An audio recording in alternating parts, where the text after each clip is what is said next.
What's up, fam? So we have a young lady here who put out a video that has went viral on TikTok where she's crying out for help because of the burden it has become to raising her son. What we're going to do here is try to use empathy and discernment and not judge in this situation, but there has to be a teaching moment here. And I got to bring it to you. Don't forget to like, share, comment, and subscribe. And when you do subscribe, hit the notification bell so every time I drop a video, you will be the first to know about it. Let's hit it. I mean, when I say this, do not have kids if you don't know the possibilities of your chance, the possibility and risk of your kids having Down syndrome, autism, being on the spectrum, cerebral palsy, all the above. Do not have kids. So from time to time, I let my son come in here and play with his toys. He was way too quiet. Like, bro, this is the type of shit you gotta deal with. Water on the floor. He put the cashews and water in a blender and poured it on a plate and missed the plate. I'm tired. I'm tired. Every day is something. And then on top of that, me not having help from nobody, having no support system, nobody. He's with me 24/7. If you don't have no support system, if nobody's willing to get your kids and keep them a couple days so you can accomplish stuff, do stuff, um, get a peace of mind, even for a couple hours, don't have no kids. Every day I tell myself, like, this is just too much for me. And then I question myself. And then I just be feeling like you don't even deserve. Oh, it's just not fair. It's just not fair. I was talking to his dad and I asked him, I said, name one thing it is that you wanna do that you can't do because you have kids. And he just sat there quiet and looking at me and couldn't say nothing. He told me we'll finish the conversation when I make it home. Do y'all think we got on the phone and talked about it? Said one word about it? No. Like, I try to give him freedom to play in the living room. We already live in a 1 bedroom. You can see how big my house is. Literally the hallway room, living room. Like, I try to give him the freedom to at least play in his bounce house and play with his toys, but I can't even do that. I can't even do that. I ain't had my eyes off of him for long. He kept running back and forth from the room to in the living room. Sometimes I really feel like God put too much on me that I can't handle it. I can't handle this. I just can't do it no more. I can't. And if he has somebody that would get him, so I can at least mentally get myself together and take care of stuff I need. He got kicked out of another daycare. He with me. He been with me for 3 weeks. I can't even work. I can't even attempt, and then if I do, he gotta be with me and be in danger. Go get on the potty if you boo boo. Like, we've been working on stuff, potty training. He's potty trained. He's 2. He fully potty trained. But I'm going through a lot, and it just don't make it no better. I be wanting to give up everything, and it's just not fair to him at all. It's not fair to me. Like, I don't know what to do. Listen. Okay. I want to play the whole video through, let you see what I saw, so you can get your own ideas and thoughts about it. Because it's a lot to break down. There's a lot in this video to break down. She said a lot, said a whole lot. So what we're gonna do, we're gonna replay it, pause it bit by bit and try to give some context, try to put a little wisdom on it, if you will. To me when I say this. First of all, let's look at the captions here. Don't have kids. Having it just said don't have kids. Having him was the biggest setback in my life. Interesting titles, but let's go. Do not have kids. If you don't know the possibilities of your chance, the possibility and risk of your kids having Down syndrome, autism, being on the spectrum, cerebral palsy, all the above, do not have kids. So I'm wondering, well, I watched some of the videos. She had like about 4 or 5 videos on this topic here. And her kid, I guess he's on the spectrum. I'm not sure about Down syndrome, cerebral palsy, but she said don't have kids if you don't know like the risk. Well, it's kind of hard to understand the risk, to know the risk. Let's just be honest. I mean, people have kids and they hope and pray for the best. But in this day and age, in this Western society, it's interesting how autism cases have shot up a lot over the last few years, decades, or what have you. Um, and a lot has to do with the food. And we're not talking about just what the kids are eating. We're talking about what you as a parent, as an adult, are also eating. Food, environment, stressors. I mean, do you do drugs, alcohol, smoke, whatever the case? It's a lot of things that people don't understand that plays a big part in the development of your child, your age. Uh, are you in an abusive relationship? Your man beating on you, like I say, stressors. That plays a big part on how your child develops in the womb. But we don't think about that because we feel like, hey, we came out all right. And so our kids should come out all right. But we probably are not in the same environment, that not fed the same foods. And I'm talking about us, like me in 40s, 50s, and above. We're the same food, same environment. Like also with this kid, 2 years old, running around in an apartment. Now, again, he on a spectrum, so it is what it is. And they probably gonna try to put him on some kind of medications here soon. But kids need to be outside running around. You know what I'm saying? If you're feeding them formula, I mean, there are studies and research on how that's damaging. Some of these vaccines are damaging these babies. It's a lot of things that are going on that are out here that are hurting the chances for these children to have a normal life. And again, like I said, kids don't be running around a little apartment. He need to be outside running. You know what I'm saying? I mean, just and getting fresh air and learning and learn, and being with nature.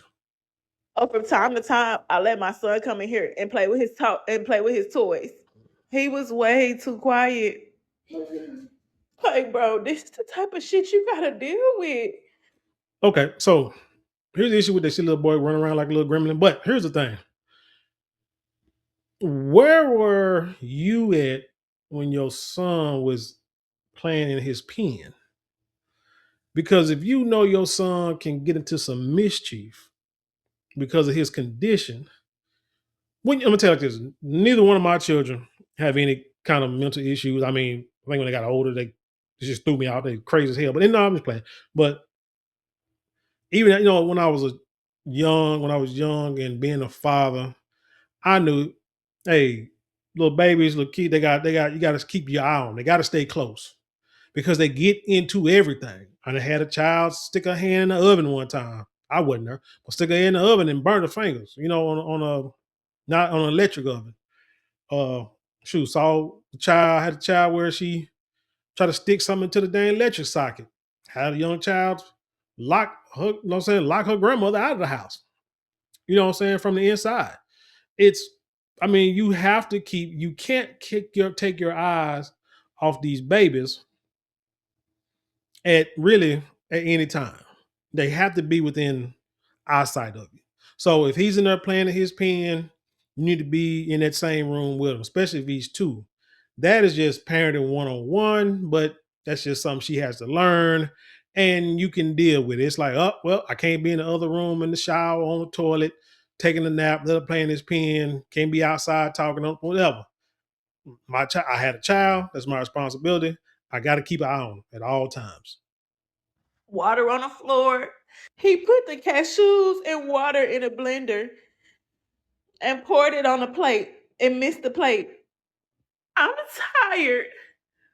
I'm tired. Every day is something. Yeah, and I get it, and I empathize with her. I really empathize with her. Now, as a man, I've never been that to my wits end when it comes to any child. Now, I think when I was younger, I think I may have been too quick to spank a child. And as I got older, I realized I hated it.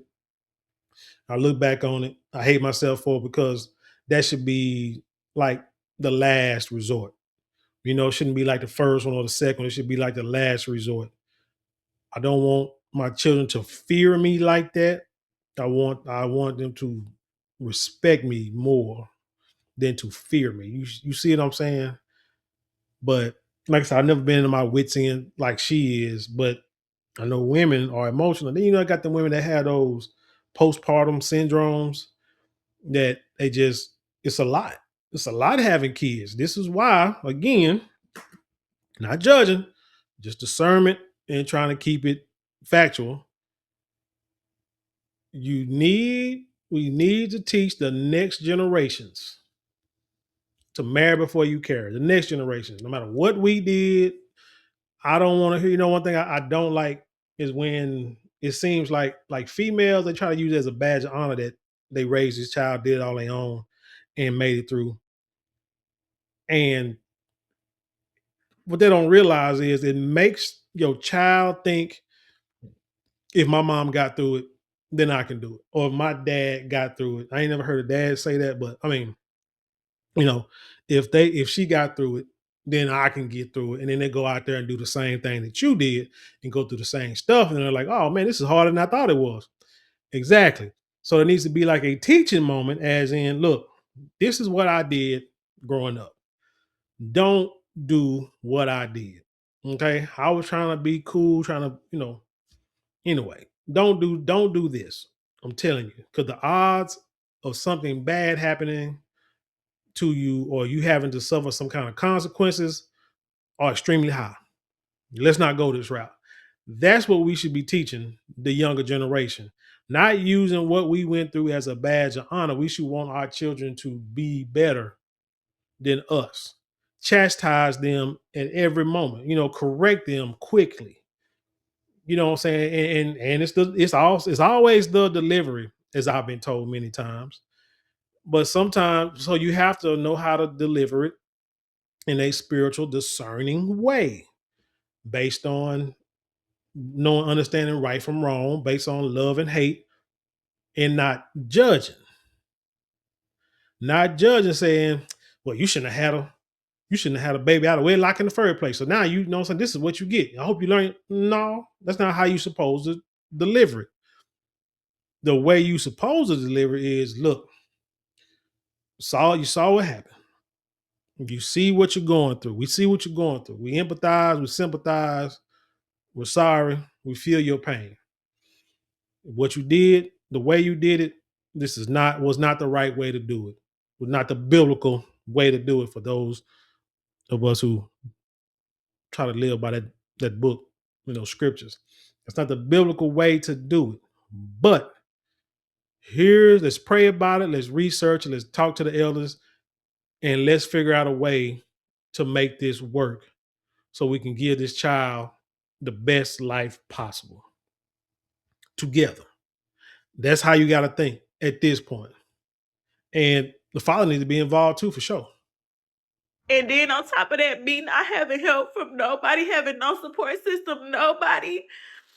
He's with me 24/7.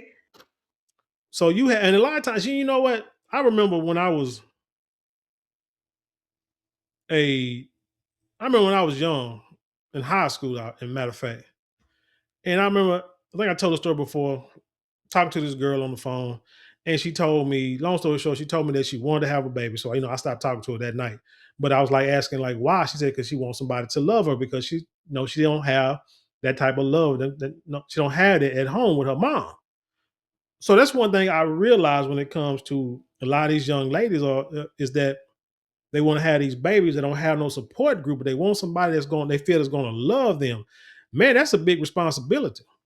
It's they gonna love you, whatever. And then, but if you are upset and can't raise them and putting out videos where you're saying that don't have children, it's the biggest setback of your life.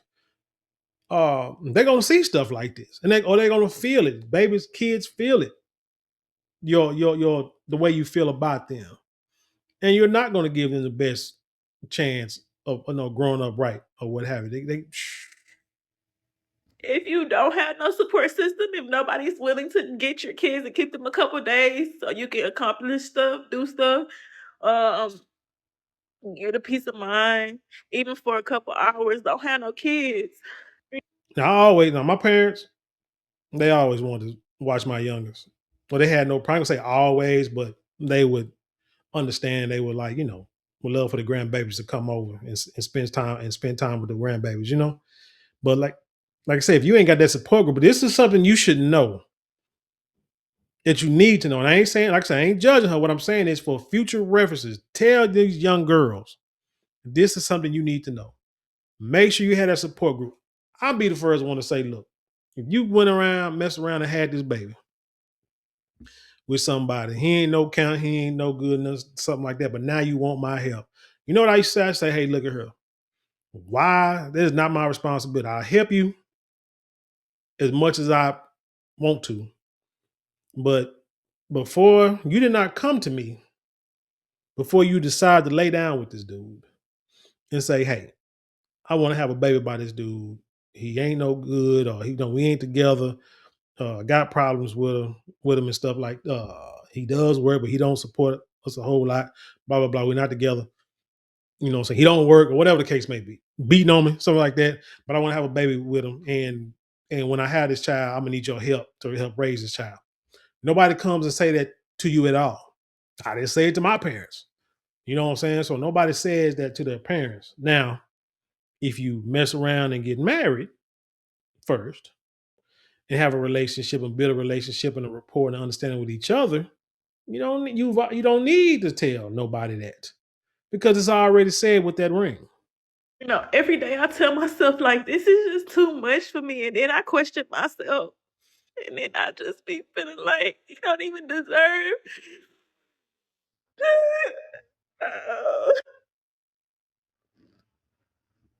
it just No, you're right. He don't deserve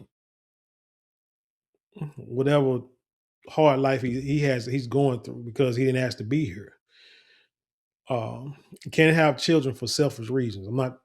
Don't know why she had 'em, but you really can't. You have to think about that baby because it's hard to raise that baby, and that baby deserves the best with everything.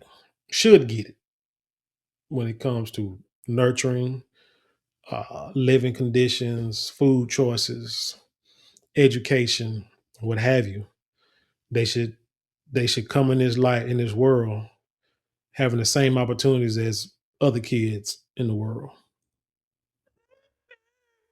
it's just not fair. I was talking to his dad and I asked him, I said, name one thing it is that you wanna do that you can't do because you have kids. And he just sat there quiet and looking at me and couldn't say nothing. He told me we'll finish the conversation when I make it home. Do y'all think we got on the phone and talked about it? I said one word about it? No. Like, So undoubtedly, they don't live together. The child is in. I mean, he's in the child's life. Like I say, in another video, she talks about the father saying that he told her to, bring him over. She was saying like, I was only asking you to keep for a couple of days. He was like, bring him over now. It's only gonna get worse for you if you don't bring him over now. So again, there's some kind of seems like some kind of spat of animosity is between the two of them. But he doesn't live with her. And she asked him a question like, what can you do that you can't do because you got kids? Does that mean he has more than one child? Because you got one child, from what I'm seeing. Uh, but I don't know. But if he has more than one, does he have other children? But he's living somewhere else. Like you said, a child has been with you for 3 weeks. Nobody has came to help. Does a father not get visitation? Is a father not on child support? Does he not come pick the child up on a regular basis? That's a big question because because the answer is no, the answers are no, then now you really have a problem. Which is why, again, we're trying to promote the marry before you carry for this next generation and beyond. We don't want to see our young sisters and our daughters looking like this. We don't. She has no support group, which means she probably doesn't have a father. Doesn't mom probably working because she's still young. I mean, nowadays kids, shoot, mom parents have kids at a young age. So her mom probably still working, probably don't have time to watch the grandbabies all the time. You know what I'm saying? A lot of these people nowadays don't have careers. They have jobs. So they work all kind of crazy hours. You know what I'm saying? So yeah, like I said, you gotta understand, you gotta have a support group. And I wonder if she had a baby shower. Anyway. I try to give him freedom to play in the living room. We already live in a 1 bedroom. Mm. I try to. You can see how big my house is. Literally the hallway room, living room. Like I try to give him the freedom to at least play in his bounce house and play with his toys, but I can't even do that. I can't even do that. I ain't had my eyes off of him for long. He kept running back and forth from the room to in the living room. Because he ain't got nowhere to go. Again, this boy needs to be outside somewhere. Now, this says she's in Texas, I think the Dallas area or what have you. So I know it's kind of cool outside and weather's kind of tripping right now. Raining 1 minute, cold 1 minute, hot the next minute. But again, that boy need to be outside playing. Put a coat on that boy. Let him go outside. Here, that'll help boost his immune system up anyway. But he don't need to be in a little 1 bedroom, probably 600, 800 square feet, if that bedroom. When you paying $1,500 for one freaking bedroom apartment. Do they even sell efficiency? Rent efficiency apartments anymore? I don't know. But anyway. Sometimes I really feel like God put too much on me that I can't handle it. I can't handle it. Let's not blame the Most High for this. Again, not judging, but discernment and understanding and teaching. The Most High is not the Most High of confusion. That's in the scriptures. He's not going to put anything on you. Now, will other entities put something on you? You do know. Well, let me not go there because I don't want to get too pulpity here. But other entities will put things on you. The Most High won't put things on you. He just may not intervene in the situation because of maybe what you are doing or have tried or have done. You see what I'm saying? Because people love to say, God won't put nothing on you that you can't handle. Shoot, tell it to people who don't took their own lives. Come on now. Who probably grew up in the church, probably the same situation she's in. Now, what I'm saying? This is like say disturbing because when you see this first video, you thinking, man, she looks like she's on the brink of doing something very detrimental that could change a lot of people's lives. She may need to reach out, or somebody need to reach out to her who has the capabilities professionally or financially to help her out. I just can't do it no more. I can't. And if he has somebody that would get him, so I can at least mentally get myself together and take care of stuff I need. He got kicked out of another daycare. Okay, before we talk about the daycare, she said the word somebody. She have somebody come pick him up. I don't think you just want somebody to come pick your child up. I think she's saying it without saying it. She either need a grandparent to come pick him up for a little while, or the dad to pick him up for a little while. I don't know, maybe she has some siblings. Those are the somebodies that I hope she's talking about. Not like I could just come up to her house and say, "Hey, I saw your video. You say you need somebody to watch your kid for a couple hours. I'll take him." No, I don't think that's what she's saying. But and say he got kicked out a couple of daycares. Man, that's got to be hard. But again, she say he on the spectrum, and if he run around that house like he run around that daycare like you run around that house, I can understand. Now, also in the other videos, I'm gonna post this one so that way you can click on it and then you can see the others that she have. Uh, she was saying how the boy is pretty real smart. You know, he's well, no, in this one, let's finish this first. You can see this. He with me. He been with me for 3 weeks. I can't even work. I can't even attempt, and then if I do, he gotta be with me and be in danger. So what she's saying is, I don't know if she said it here, but she has said that she drives like Lyft and Uber, which is dangerous in itself. I hate that. I hate seeing young ladies having to do that, drive their cars around, especially with the kids in the car, delivering food or picking up people, dropping them off. That is too dangerous. And a lot of times they're doing it late in the evening. You know what I'm saying? And it's but that's what she has to do. She says she has to do because she has to keep her son with her. And that she can't really do it if he's awake because he gonna so I guess she must be picking up people. Because if he's awake, then ain't nothing wrong with him sitting in the seat unless he can like get himself out the seatbelt and jump out the car. But then you keep your child safety locks on. But I never liked that. I've told youngers many a times, man, that Uber Eats, that driving around using your car to make money, that is not what it's all cracked up to be. Because unless you got like a freaking taxi service or you picking people up at the airport every day, all day, sitting at the airport for 8 hours a day, picking people up that's coming in and you got like a Uber Black, you're not making no money.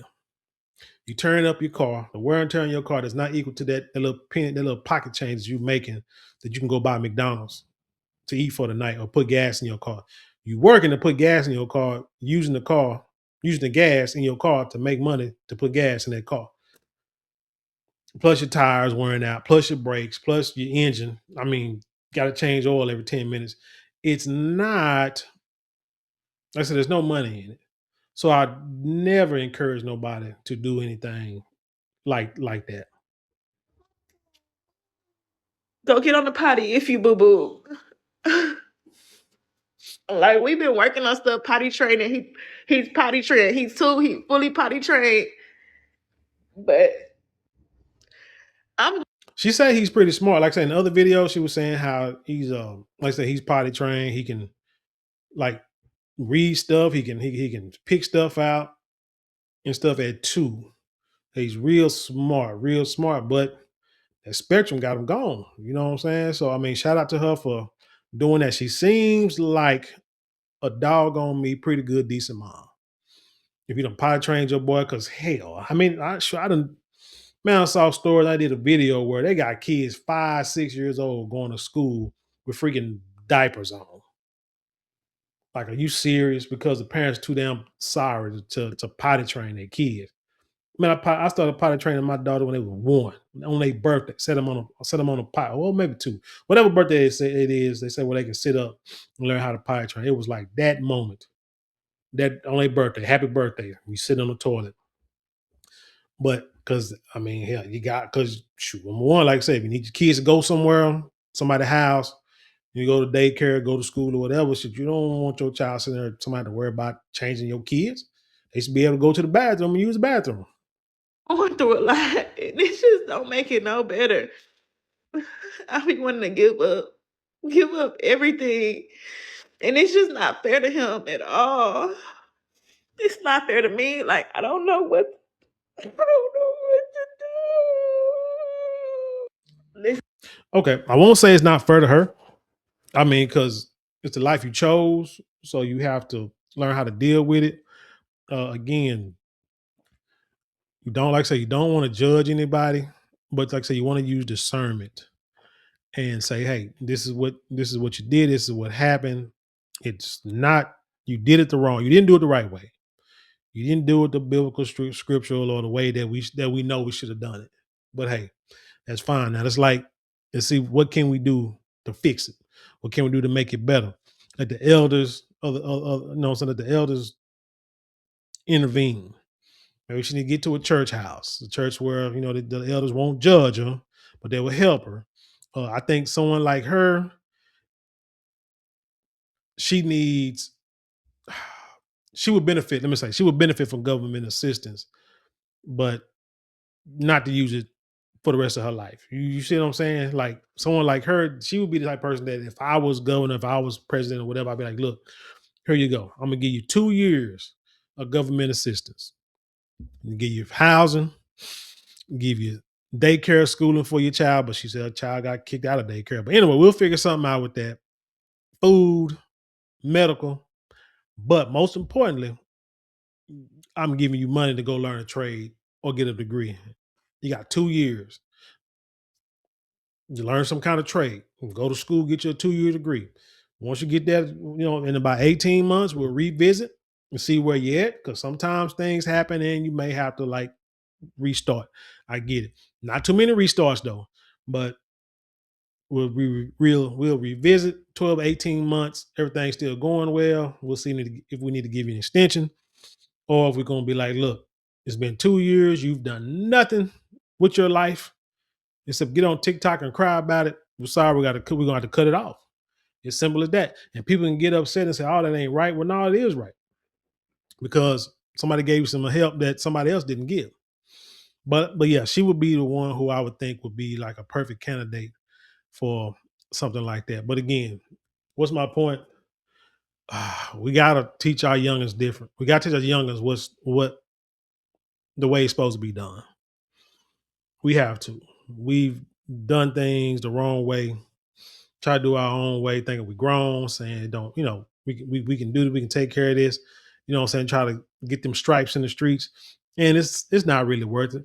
And I'm not saying that it'll be 100% because nothing is 100% when it comes to man. But you want to increase your chances of success. I mean, here, remember, if y'all remember Andrea Yates and what she did, 25 years ago with her kid, with her 5 children. I mean, she was married, but I mean, look at the story, you know what I'm talking about. So like I say, nothing is 100% guaranteed, but like I say, you just want to increase your chances of living a life that that you'd be proud of, or a life to make it just little, let things be a little more smoother for your children than it was for you. But anyway, that's all I got for this story. Tell me what you think. Leave your comments below. Share it with the world. Let's have intelligent conversations. You know how we do around here. Don't forget to like, share, comment, and subscribe. Those 4 things cost you maybe a couple of minutes out of your day, but it means the world to us here at this channel. And with that being said, I leave you in peace and love, and I'll see you on the other side.